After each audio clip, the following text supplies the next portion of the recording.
İrandan təxliyə olunan xaricilərdən Rusiya Federasiyası vətəndaşları Azərbaycanın Astara sərhəd gömrük məntəqəsindən keçib. İran İslam Respublikasından Azərbaycan Respublikası vasitəsilə öz ölkələrinə getmək istəyən Rusiya Federasiyası vətəndaşları Astara sərhəd gömrük buraxılış məntəqəsindən keçib. Onlar 2 ay bundan əvvəl İran İslam Respublikasına film çəkmək üçün keçən Rusiya incəsənət xadimləridir. Truppada 90-a yaxın şəxs var. Onlarla səmimi söhbət zamanı baş verən məlum hadisələrdən çox narahat və yorğun olduqlarını bildiriblər. Bildiriblər ki, Azərbaycan ərazisində artıq özlərini rahat və xoşbəxt hiss edirlər. Onların sözlərinə görə film çəkilişləri demək olar ki, yekunlaşmaq üzrə olub. Çətin olacaq, amma Moskvaya qayıdandan sonra eyni səhnəni orada yaratmalıyıq və filmi yekunlaşdırmalıyıq. Azərbaycan dövlətinə öz təşəkkürümüzü bildiririk, deyə onlar qeyd ediblər. Astara sərhəd buraxılış məntəqəsində jurnalistlərə açıqlamasında Rusiyanın xalq artisti, rejissor Fyodor Bondarchuk İrandan Azərbaycana keçidin təmin edilməsində yardıma görə Prezident İlham Əliyevə təşəkkür edib.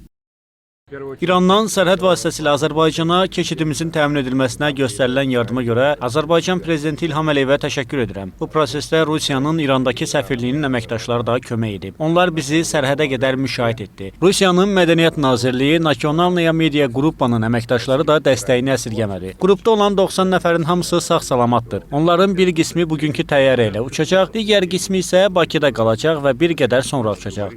Hamımız yorulmuşuq. Rusiyalı incəsənət xadimləri onlar üçün ayrılan avtobuslarla Heydər Əliyev adına hava limanına aparılacaq. Növbəti reyslə vətənlərinə uçacaqlar.